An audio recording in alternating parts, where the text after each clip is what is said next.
You're watching Cable 2.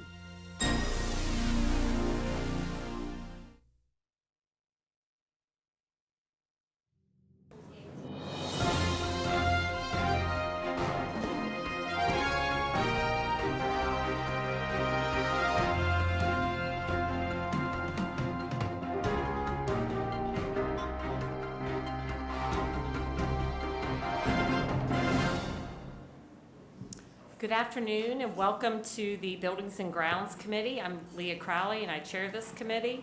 And we do have a quorum with Ms. Parker and Mr. Bohannon being here, so thank you. We're going to start with the first discussion item, and it is about Ashley Elementary School and a contract for architectural design services. And Mr. Seba will be presenting this. Good afternoon, Chair Crowley, members of the Buildings and Grounds Committee, and Superintendent McManus. So today's item is the Ashley Design Services contract for the complete redesign of Ashley School. The contract itself is for limited services with Walter Robbs, Callahan & Pierce, who was the select designer for this project, at a price of about $862,000 to get us through 60% CD design. Okay. Are there any questions? Yeah. Any questions for Nick? And this is for the new location, right? Correct. This is for the new location. Okay, great. I don't think this is clear. Where are we with securing all the land? Are we?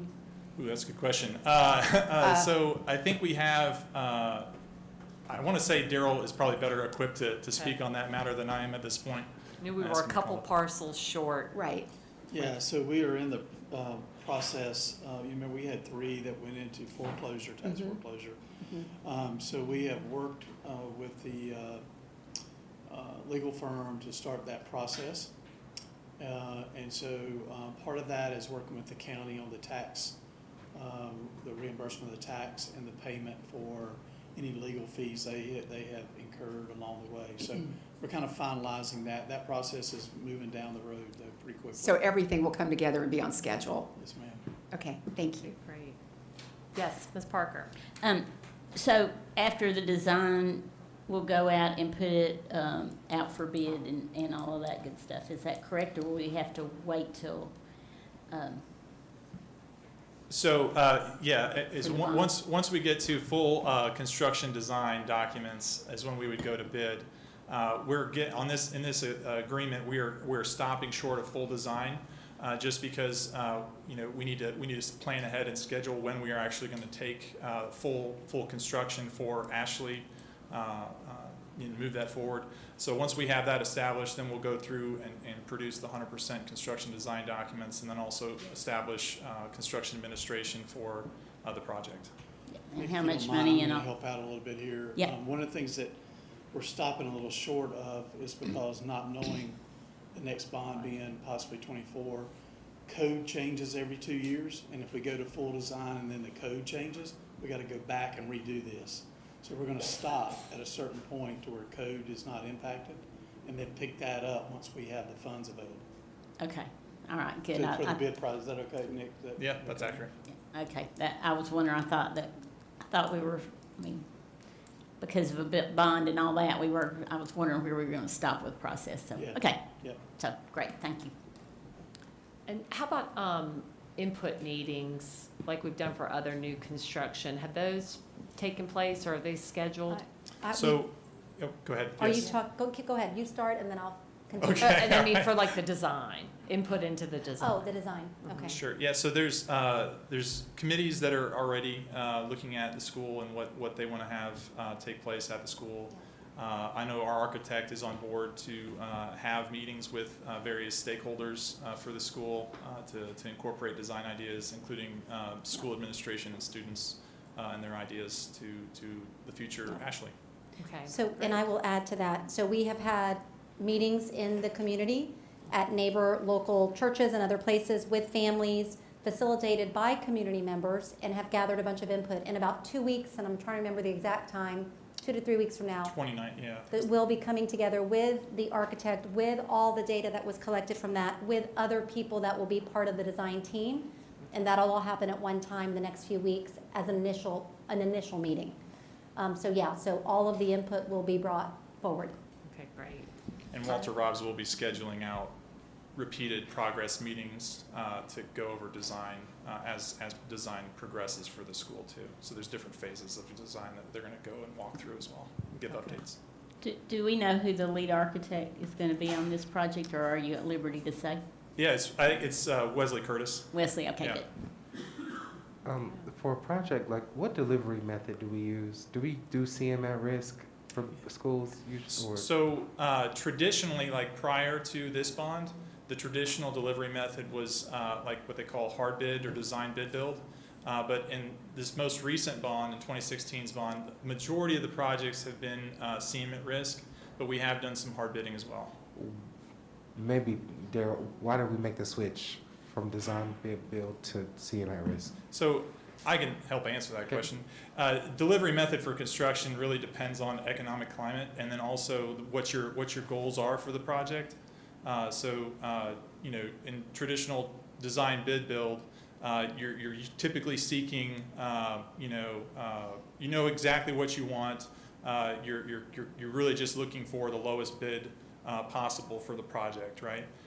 In CM at risk, you have a bit of a opportunity to teamwork with not only the designer, but also do a quals-based selection for your contractor as well. So you're basically forming a team and working through different design issues that you may encounter, typically only with the architect, but now you would have this contractor's insight ahead of time before you go to bid. So when you go to bid, you have a complete package that's constructible and biddable from that arena, if that makes sense. Yeah, and I think the other part to that has really helped us on the CM side is that our minority participation has probably doubled through this process. In fact, Nick and I had this conversation today. We're going to have some meetings this summer to talk about hard bid, CM at risk, and design build, and what is the right method for our projects as we go forward. And so we'll be looking at all three of those methods along the way, just see what's the right thing to do for the district. And so Daryl, so just remind me, so when we say MWBE, we use a combined, so it's women and minorities in one metric? Yes. Okay. And so, and then just so you know, in this bond, we're tracking about 20% right now, which is about 8-9% higher than the 06 bond. So that CM risk has allowed us to reach out further into the community with folks. Okay, thank you. Yes. Great. Thank you. Any other questions? Well, this is very exciting to hear that this is going to be moving forward soon, so thank you. Yeah, thank you all. Okay, the next item is the purchase of surplus driver's ed vehicles for our local fleet, and Lauren Richards is going to give us that update. All right, good evening, board members, Ms. McManus. So for this item, our driver's ed division typically has funds available at the end of each school year where they can purchase new vehicles for their students so that they have better vehicles as they are doing their driving over the summer into the next year. And often we partner with them to purchase their surplus vehicles for the use of our white fleet in the district. We look at surplusing our vehicles around 180,000 miles, or if there is some sort of extenuous damage to the vehicle. And so you may recall we brought a pretty lengthy list of equipment and vehicles to you in the last couple of months to surplus. And so the purchase of these vehicles allows us to get some newer, low mileage vehicles in our fleet at a much reduced cost. Right now there are 10 vehicles in our driver's ed fleet that are available for sale for a total of $166,000. And so this item is actually an action item on the main meeting this evening as well. In our conversations with finance, we need to be able to go ahead and proceed with this purchase to close out the books this year. One of the other benefits, I can't commit to this, but I do want to say it as a caveat. We did this last year. We brought this to the board and we purchased some vehicles through driver's ed, and we actually received a check back from the state in purchasing those vehicles and ended up only paying about $6,000 for each one. And so we do have to cut this check and pay the $166, but there is the possibility that in the next fiscal year we may actually see a return on those funds. Yes, ma'am. Is there a bidding process for the types of cars or the brands of cars? I know that Board Member Motzinger had brought up the possibility of having hybrid or electric cars moving forward. I'm just wondering about that. Sure. So for this, we're purchasing directly from driver's ed, so it is whatever they have in the fleet. Most recently, they've been purchasing Ford Fusions. And I believe as they look to purchase newer vehicles, that would certainly be something that could be an option if we wanted to look to go that direction as a district. And we could speak to driver's ed about that as an option. One of the things that we do have to consider is what can our mechanics work on? What tool sets do we have? What capabilities do we have? And what trainings do we need to send them to be able to work on electric-based vehicles or hybrid vehicles? Yes? This is a kind of random question. Do we take the brake out, the other brake?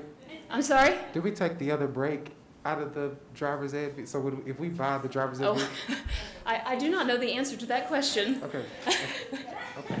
I can't. I think I've sat in a driver's ed vehicle once, Okay. but no, I cannot answer that. Sorry. We could- that-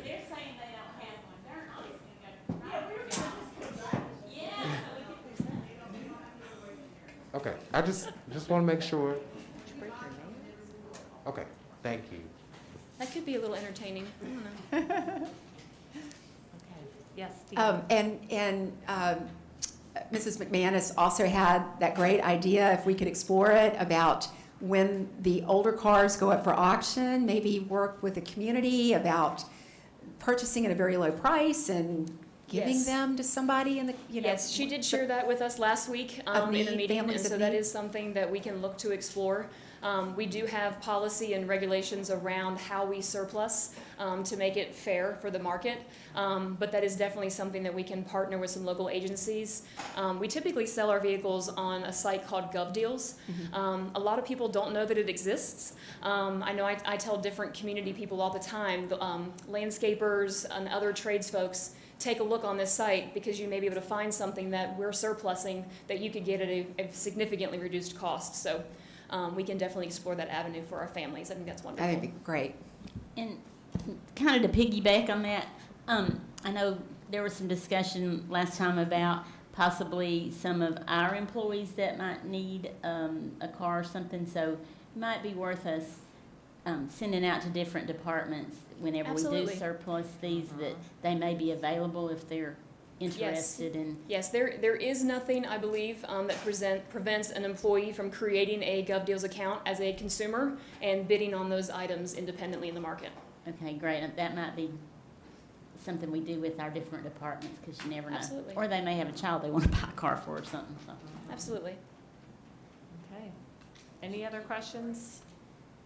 Great. Okay, we're going to move on to our next item, which Ms. Richards is also doing, the facilities usage discussion regarding Kingswood Lease and Special Services Center. All right, so there are two leases in this presentation. I'll start with the Kingswood School.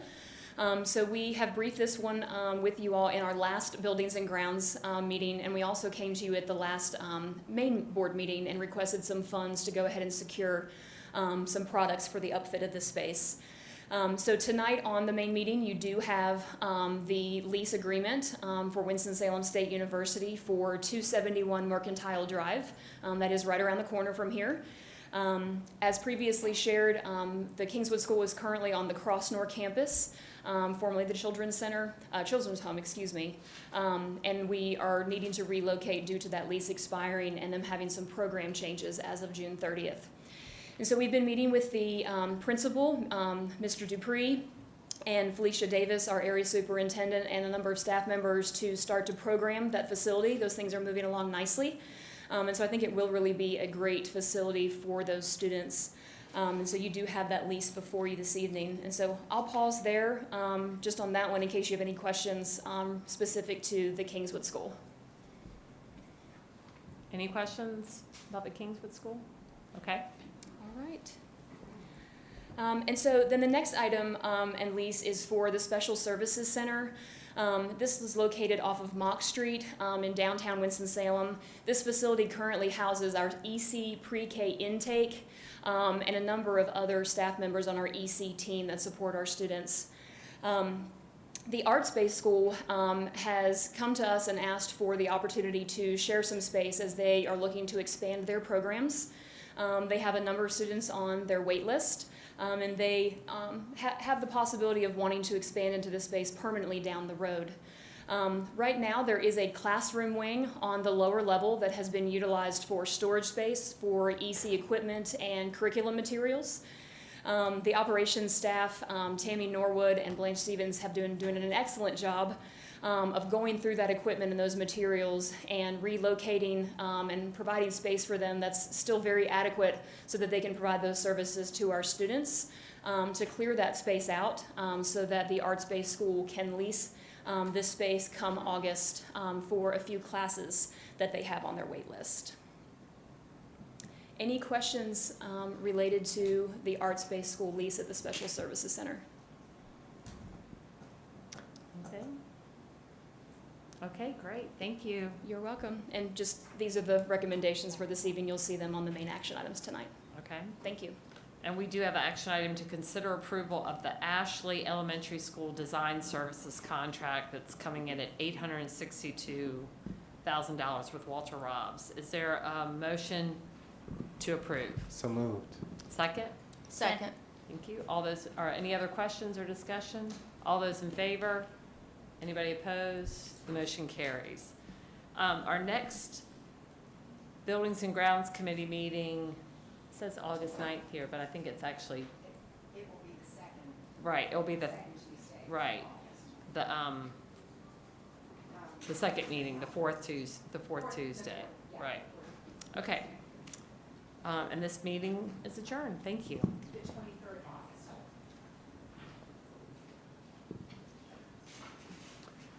All right, I'm going to call to order our policy committee. As a reminder, the members of this committee are myself, Board Member Caudill Jones, Board Member Woodbury, Board Member Motzinger, and Board Member Crowley.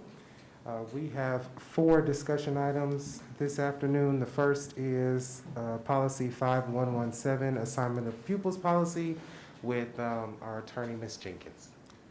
Good evening, Mr. Bohannon, board members, and Ms. McManus.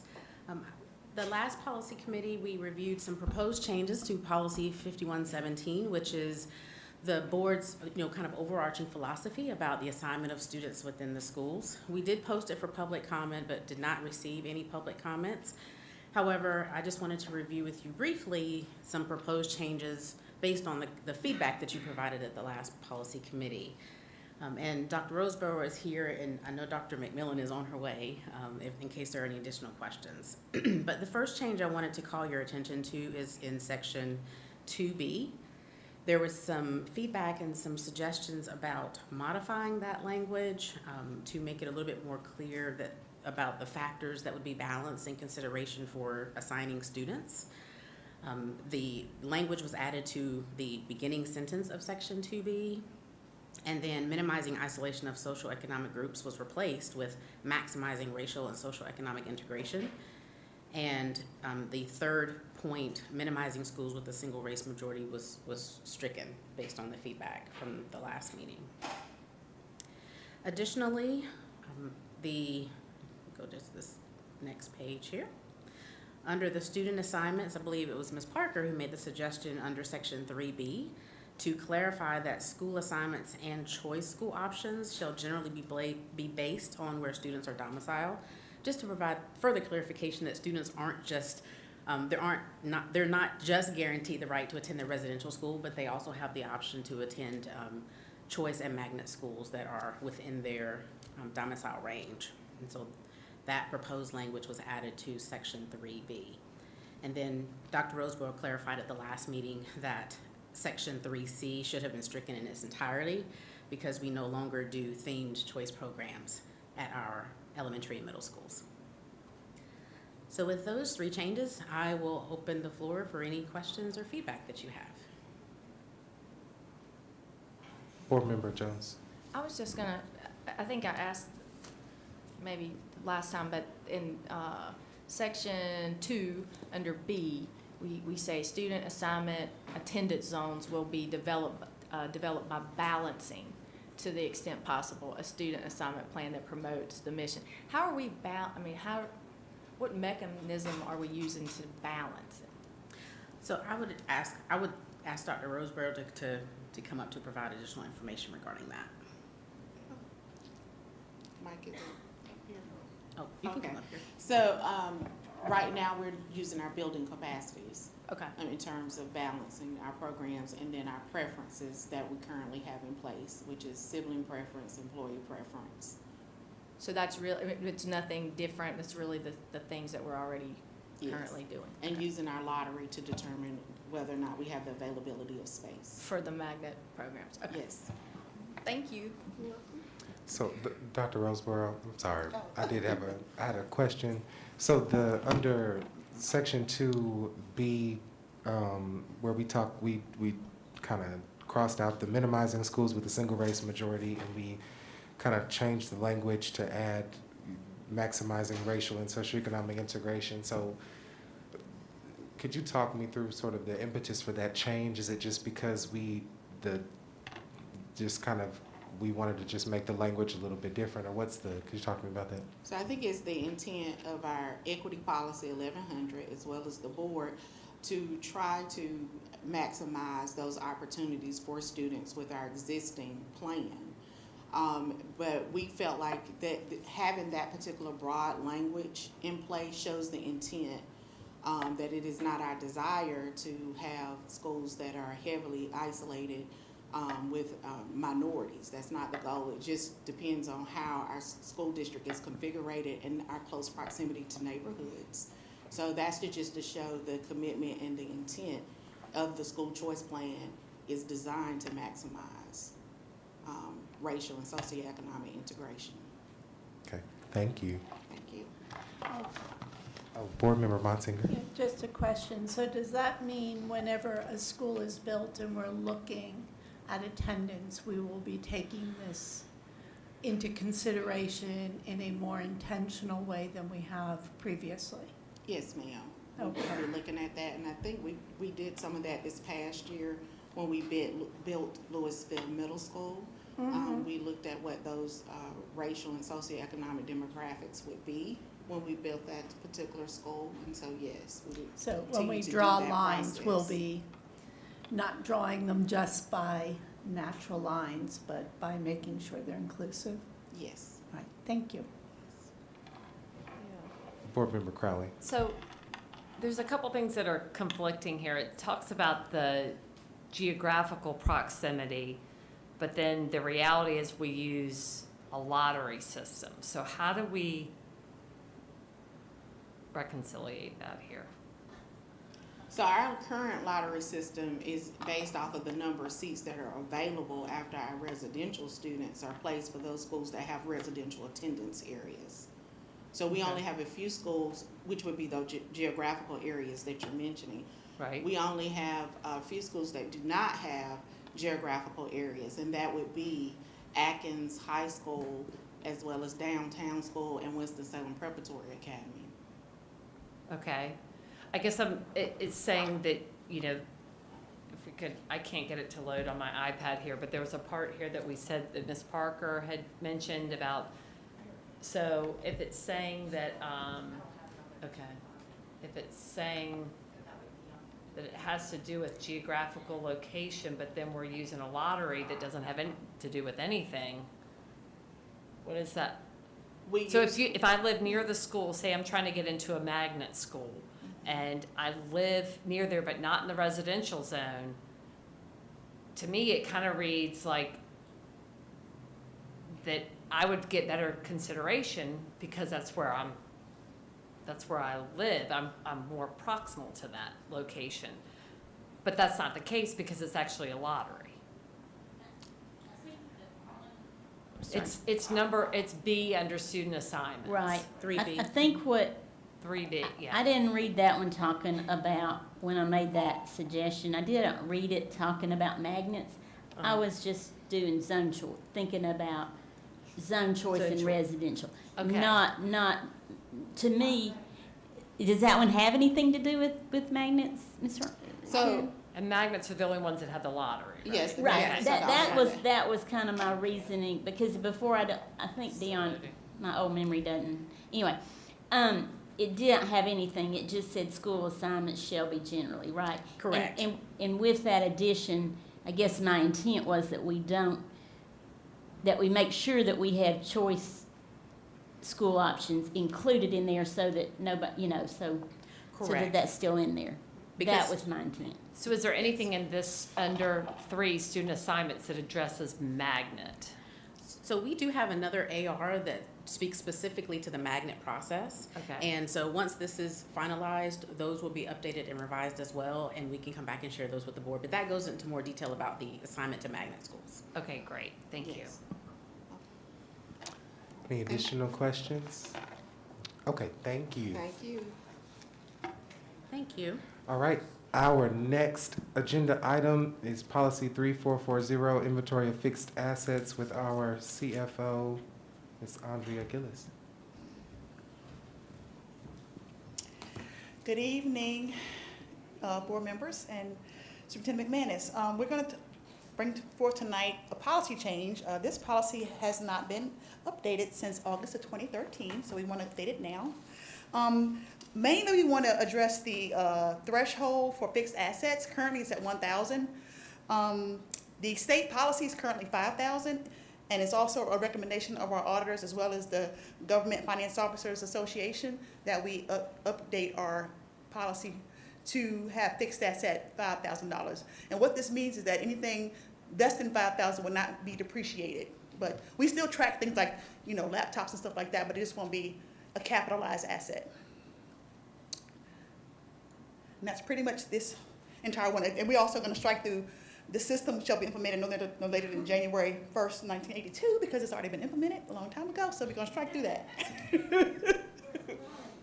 Right. So that's the only change for this policy. Are there any questions? All right, thank you. All right. And then, go ahead.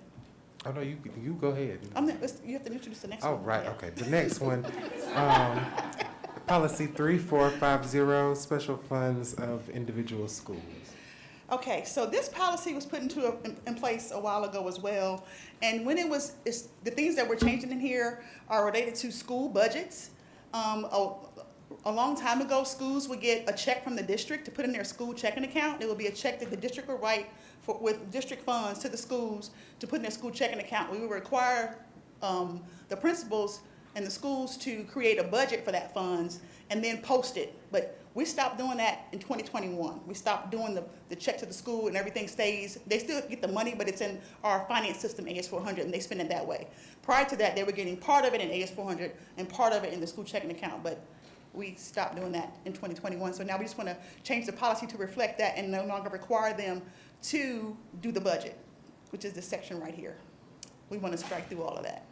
And then secondly, we just wanted to add the language here about the signer. That is already in place. We already require the schools to have the CFO signing if the secretary or the principal is absent. That's a bank policy as well. They have to have 2 signers. So whenever the secretary is out or unavailable, or there is no lead secretary at the time, or if the principal's interim or on vacation, they will bring the check down to the finance office and I will sign it. So we just want to put that in the policy because that's currently what we do. Are there any other questions about this policy change? No, I just wanted to thank Dion because a lot of times board members, we get upset when our suggestions aren't in it. So I see my little or their designate thing in there. So I want to say thank you, Dion. I appreciate that. All right. Are there any other questions about this policy change? Yeah, I guess, so through the receipt process, we know what they spend their money for, Yes. rather than Well, having a budget. so to Right, well, it's speak, actually through the system, so it's a purchase order. So the purchase Right. order comes into finance, and then we get the invoice, so it's like all the other expenditures that they have, so we know what they Exactly. spend it on. Okay. And also, at the beginning of the year, we give them their allotment, and then they give us a spreadsheet saying how they want the money spread out to what codes. So we do get like a detailed budget in the budget office of how they're gonna spend their money, but then during the year, they can do transfers, and we bring those to you if they transfer, Right. in and out of the purpose code, then we'll bring that to you for approval. But they normally get the money in one budget, and then they spread it out to how they want to Okay, spend good. it. So it's just a different way of Mhm. seeing how they're, Yes. how they're Well, spending the money. prior to us making that change, they would go in their school checking account, they would do a budget, but there would really be no way for finance to know what they're spending the money on, other than that budget, which, kind of, and you normally have to pre-audit stuff, and so I couldn't really pre-audit it if they were getting the check. So that's why we changed that rule, that policy, so that all the funds that they get can be pre-audited.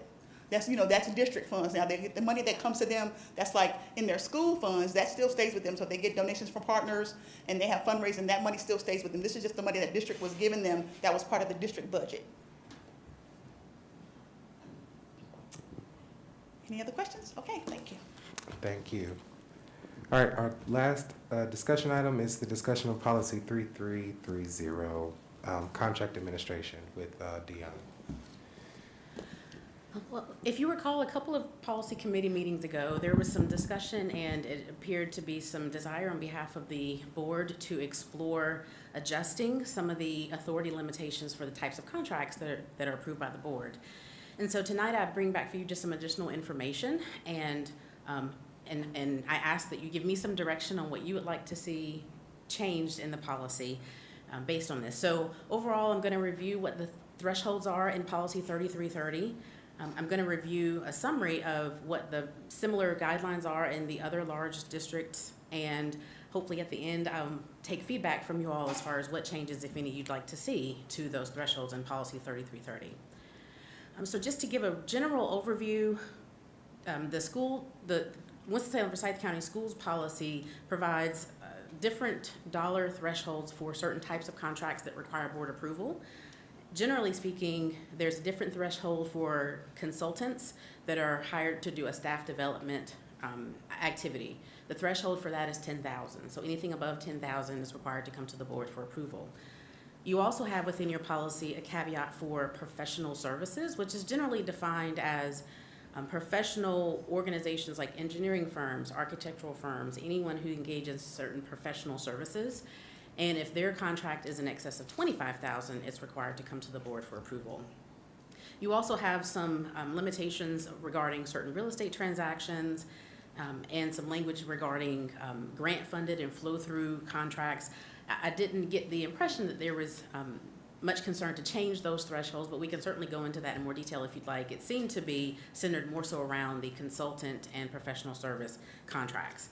But as you see from the other districts that I surveyed, they do not provide the level of specificity within their contracts that we do. They generally have three main types of contracts: service contracts, purchase contracts, and real estate transactions. So turning to service contracts first, as I mentioned, in this district, we have a requirement in the policy that contracts with consultants for staff development activities exceeding $10,000 require board approval, and contracts for professional services exceeding $25,000 require board approval.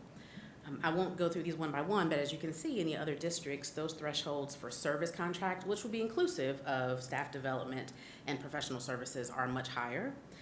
They range anywhere from $90,000 in Charlotte, Mecklenburg, up to over $300,000 in Guilford. I do want to give a caveat that this is based on my interpretation of their policy. I'm certainly not a policy expert in the other counties, but this is based on my interpretation of their policies. Guilford County and Charlotte-Mecklenburg also has a little bit more of a layered kind of policy where certain contracts less than $90,000 can be approved by department heads, by the CFO, by other people within the organization. I didn't include all of that here, but that exists in other organizations as well. In case you're interested, the different comparison between districts regarding purchase and construction contracts, there's not a lot of deviation between the large districts here, and that's mostly because purchase and construction contracts are driven by statute. And so they're very similar from county to county, and I would not necessarily make any recommendations for changes in that regard. For real estate transactions, I actually found more flexibility within our policy than exists in other district policies. So for example, our local policy allows for leases up to a year to be approved by the superintendent or their designee, as well as temporary easements not exceeding 1 year to be approved by the superintendent or designee, and then an option for the superintendent to provide up to $5,000 for an option to hold property in the event we might want to purchase in the future. I did not see similar provisions in the policies of other large districts. And in fact, in the ones that I was able to ascertain, it's essentially said that all real estate transactions must be approved by the board. So a few other miscellaneous terms just to draw your attention to in case you're interested in that. Both the Winston-Salem Forsyth County Schools and Wake County Public Schools have policies that require the board to approve exclusive district-wide food and beverage vendor contracts without regard to the amount. So we currently have that here, and that exists in Wake's policy as well. Our current policy has kind of a catch-all right now currently for the superintendent. She is allowed to approve expenditures that do not appear in our budget up to $100,000. And certain flow-through and grant-funded expenditures are allowed to be approved by the superintendent regardless of the amount. So that exists in our policy, and I did not see similar language in other district policies. I will say, though, that in at least 2 of the other district policies that I saw, there was a requirement for contracts that did not require board approval to be reported to the board on a monthly basis. So just to summarize, other large districts do not distinguish between types of service contracts. Ours is the only one that I found, but there are similar provisions for purchase contracts and real estate transactions. Our policy provides more flexibility with regard to real estate transactions than in other districts. So I think that's actually a plus. It's a good thing.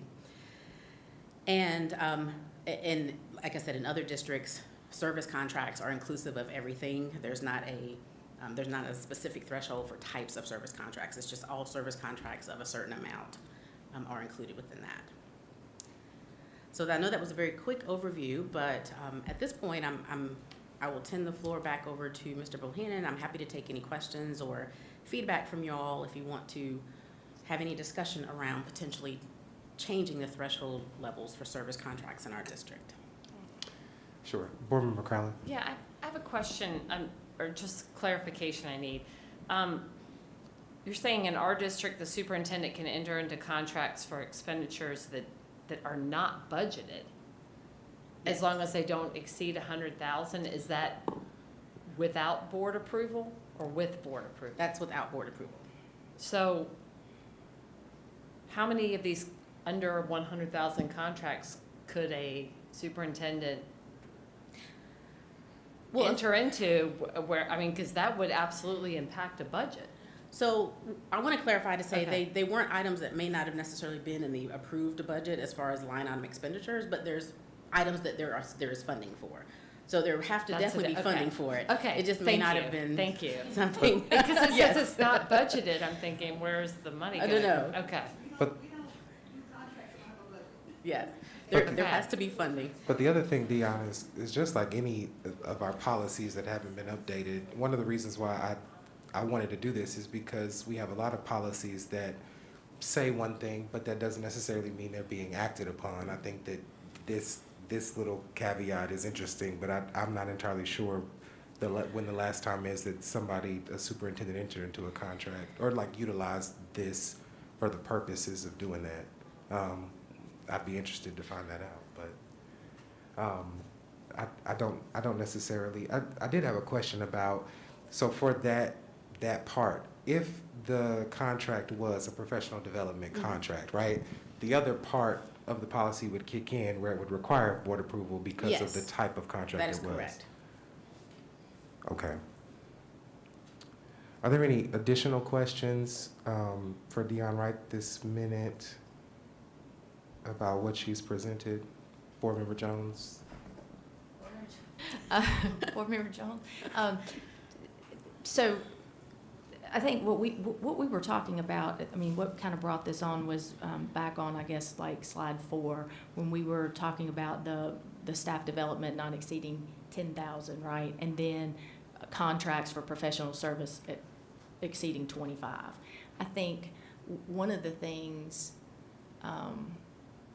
what I would like to see is that contracts that would be entered into, if we were to change those thresholds, would at least it would appear somewhere publicly. So if it just appears in somewhere on the board agenda page. I don't know where it would be. Like, we have a personnel report things that would, just so we would know, but also for transparency that taxpayers would know, what they were paying for. But, those two numbers I would like to see changed to meet, close to probably the average that we are doing now. To me, that makes sense, and I think it's a good use of our time here. I also feel like that, superintendent and staff would continue to brief us on things that they were bringing, because it would, so maybe it was something that we were talking about, say in a curriculum committee meeting, we weren't voting on it, but we knew that this was coming because it aligns with,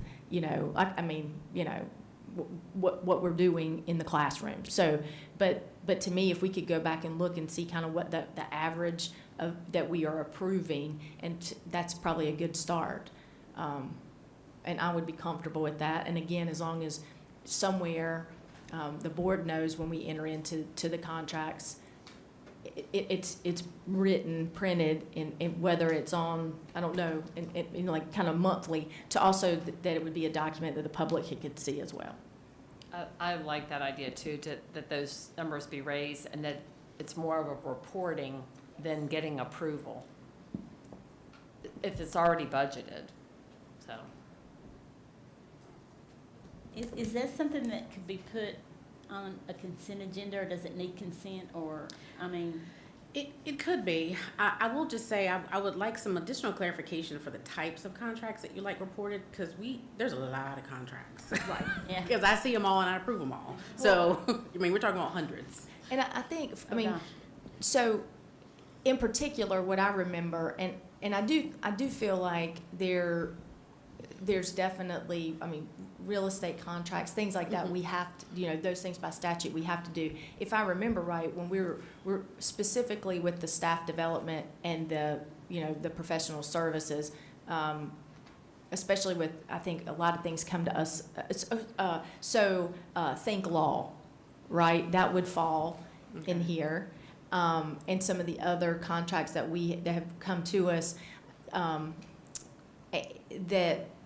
if our superintendent and senior staff and those feel like that's what needs to, that's going to be beneficial for our staff, then I think those were the kinds of things, because we see a lot of those every year. I couldn't even begin to say how many, and then sometimes it comes all at, it seems like a lot of toward the beginning of the year, maybe when we're starting out and that sort of thing. So those were the kind of categories that I think brought the conversation up, but chime in others if there's something different. And actually, maybe for additional follow-up, Dion, if you would, maybe we can list out what some of those were. You could email them to us, and we could give you some additional feedback that way. Sure, like the professional development. Right. Yes. And just so that but I think that regardless, I think probably our dollar amounts are extremely low for us to see. It's probably been a long time since they've been changed. Board Member Parker.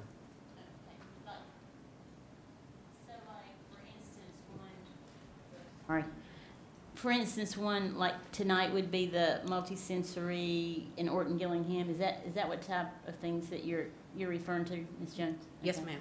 Okay. Oh, yes. sorry. Yeah. Well, but I was just trying to give you a little Right, clarity. We got 2 or 3 on here tonight. Right. That I think would exactly is what we're talking about. Okay, that's what. So yeah. Okay. And we see those Yeah. just about every month.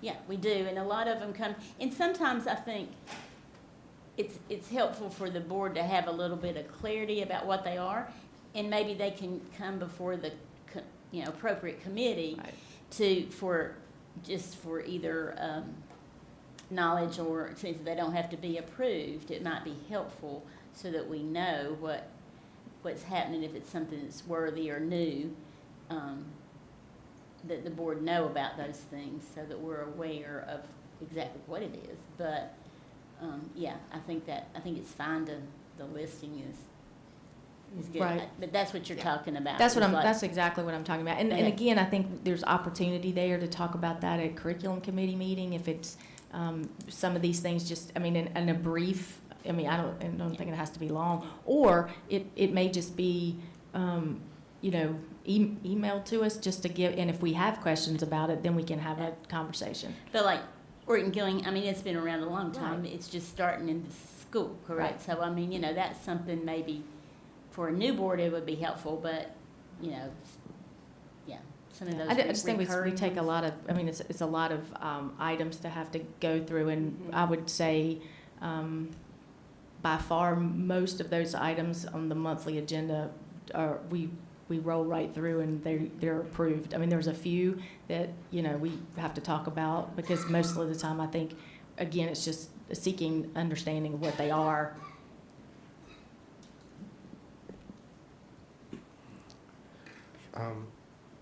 Anyone else before I go?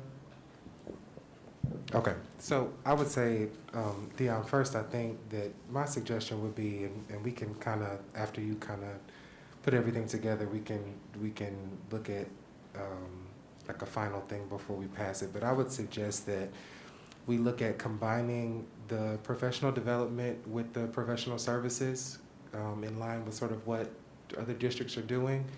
I think that we can just, I'm comfortable with $100,000 as the threshold, because I think that that's sort of where other districts are for professional services. So professional services, that would include, if we were doing like a RFQ for design work, is that professional services, or would that go into the That would be professional services, but we would have to follow the statutory required RFQ process for that. Okay. And then I think that'll be fine. I think the one question I had, and this is probably, if there was an intention for setting those thresholds that way because of either, concern or, something, I don't want to change it without acknowledging that. I mean, would other board members, Board Member Parker, Board Member Motzinger, have been here, do you know? I mean, I think they've been that way for years. I think, way back when that was probably a larger amount of money than it is now. So, it's probably, do you have, I'm sorry. What year I'm was not pulling this? up. Yeah, when was the last time any of that was, do you know, Dion? I would have to pull it up on the actual policy manual, but I can certainly, it's been a while. It's been a very long time. I've been here since 2013, and it's been that way ever since. Yes. And perhaps it had something to do with when there were a little bit harder times in the district, financially, and just in the world itself, perhaps. Revised. It says it was revised in 2012, but that doesn't necessarily mean that particular threshold was. I would have to go back and look at the full revision history. And one thing that might have been, because we used to have to approve different themes and what they were using theme money for a long time ago when we got theme money. Well, I mean, when schools were awarded theme money, that may have been a part of that, because, they got like $40,000 or $50,000, and so you had to, I mean, we did look in and approve it, what they were kind of doing with their theme money, so maybe, I don't know.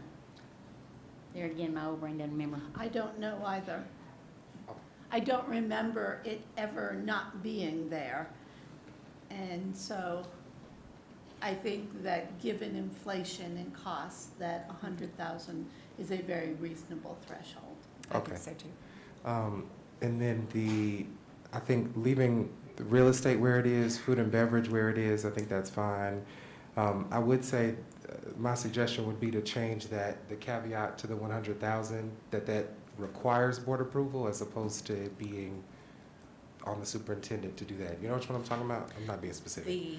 The thing at the end where you were like, it can if up it to 100. exceeds 100,000. Right. Well, so it does. If it exceeds 100,000 now, it requires board approval. Is that what you mean? But it would be outside of the budget. It exceeds $100,000, but it's outside the budget. I think if there's a purchase outside of the budget, period. I mean, I see what you're saying, like $100,000 period, whether it's included in the budget or not. I'm sorry. What you're saying is if it's not already, if In the something's budget. not, if we do not have a funding source for it, then it needs to come to the board. That's what I'm saying. Right. And so things that are funded from other people, does that all have to come to the board? Not Or- necessarily. If it's grant funded, it would not have to come to the board. Right. So, Whether it's the budget or it's a grant fund, if we cannot identify a funding source, I think it should come to the board, because then but. basically at that point, you're looking at fund balance, or there has to be, So, Right. So I don't think that there's any question about yeah, the superintendent spending money we don't have. right. Or going into the fund balance without having No. discussed it with the board. I don't think that's an issue. So I think anything that she's going to spend that money on, it's because you have the But money. I do have a clarifying question, because we have brought forth, well, and I know this isn't the policy right now. I mean, if it ends up being 100,000, even when we do receive grants, we have been bringing those forth. Yes. So I guess that's my clarifying question is, so when we got the principal pipeline grant from Wallace, if we did a contract with Cell, which was written into the grant, we still brought that for approval. So are we saying, moving forward, if it's more than $100,000, even if it's funded from a grant, we don't need to bring it, or should we just stick to anything that's 100 we bring forward? So I think that with 100 or more. with regard to the sale contract, I think there might have been other reasons why it was brought forth to the board, just because of the content or the context of it. I can't really speak 100% to that, but the way the policy is currently written, if it's a competitive grant and we've gone through the grant application process, regardless of the amount, it's not required to come to the board for approval. Okay, so I But guess. Title I would have to come, Okay. Title IV, any of the federal grants that we receive, based on an ADM or per pupil basis, those contracts do come to the board. Okay. Yeah, and most recently, it was the Mount Tabor PTA. We had to approve taking their money to buy or to do the picnic area, which is kind of The crazy. outdoor learning space, was that an Right. approval, or was that just a presentation that night? Was that, you I thought approving we- that, Daryl? I thought we It voted was? to approve it. It was approval, Daryl's saying. Yeah. Oh, okay. Which Was is- that on B and G? Which doesn't it make was, any it sense. was on B&G. Oh, That okay. doesn't make any sense. Yeah, I think, Well, and I think this is You know. just, the other piece of it is that it just, because ultimately we all, both the board and the superintendent, I think, want to work together. It just is making it a little less messy, which is, that's why I suggested it. I was trying to think, I lost my train of thought. Chair Bohannon, I just would like to put on record that when you average out our four, which of course Winston-Salem Forsyth County Schools is so low, it kind of skews the average, but it's 137.5 as it relates to why we rationally in going up with that threshold. So I just wanted to make point of, if we really took the average, it would be 137.5 instead of 100. But again, ours is so low, it could be really skewing that average, obviously. And I know the number of 100,000 has been thrown out, and maybe that's where we need to land.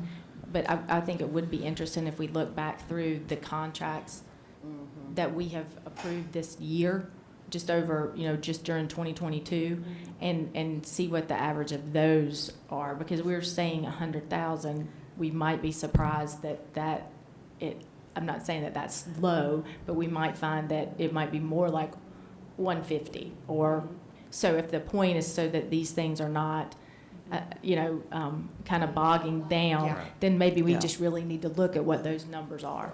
Yeah, and I think maybe from the superintendent's office, if there was an intentional ask for that number based on justification of getting the work done, I think that would help us also to determine a final number. okay, so we'll look at, just to make sure we're all on the same, we will look at July 1 of 21 to June 30 of 22, and we will list all our contracts and get an average expense, and then bring that back to you all to see how that impacts what you just discussed. Okay. And we may be a little bit lower simply because we have a lower pupil Right. count as well, you know, lower ADM, so I don't know, but. And Yeah. it's for the service I do too. contracts only, right? Right. Okay. Yeah. I will get that for you and send that to you prior to the next board meeting.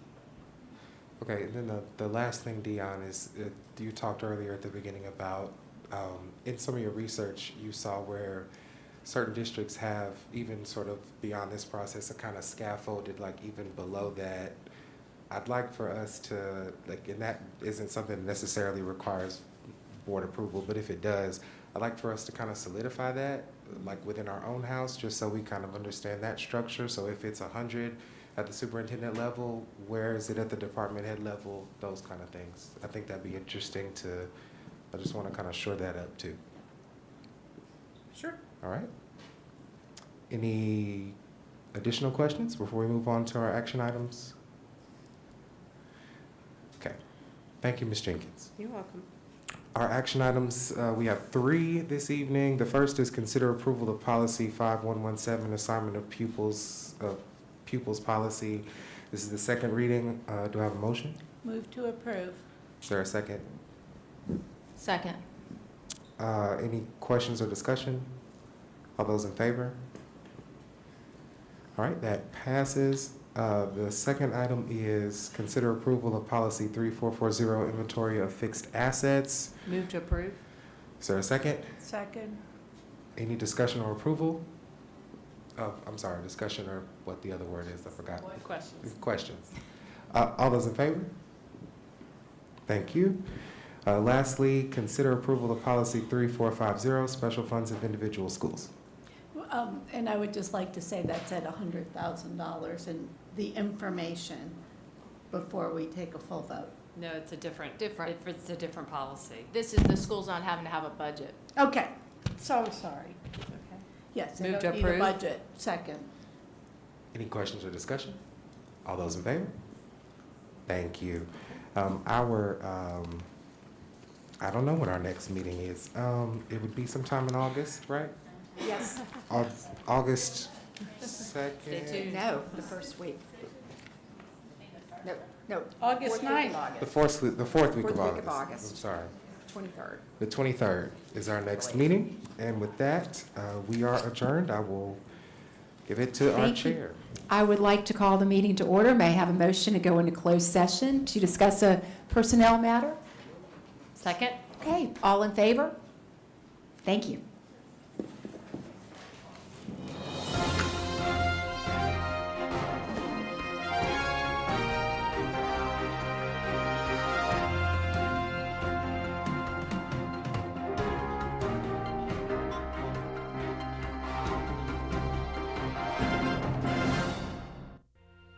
Thank you for joining us on Your School Channel, Cable 2.